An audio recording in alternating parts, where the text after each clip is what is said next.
ये कहानी एक इंटेलिजेंट और नेक दिल परी डॉक्टर की है जिसका नाम जरिश था। उसका हॉस्पिटल बहादुरों पर बना हुआ था, जहां वो बीमार परियों और जानवरों का इलाज करती थी। एक दिन जादूगरनी ने बड़ी चालाकी से रानी परी के खाने में जहर मिला दिया।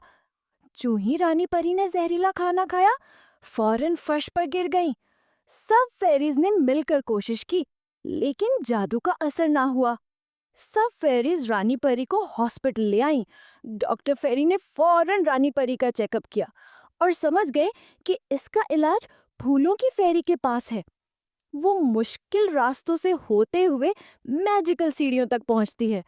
वहां फूलों की मलिका ने अपने जादू से मैजिकल फ्लावर दिया, जिससे जादू करने की पावर्स खत्म हो जाएंगी, और मैजिकल फ्लावर पिंक पॉइजन में मिलाकर देने का कहा। लैब में वापस आकर दोनों को मिक्स करती है और रानी परी को इंजेक्शन लगाते ही जादूगरनी जल जाती है।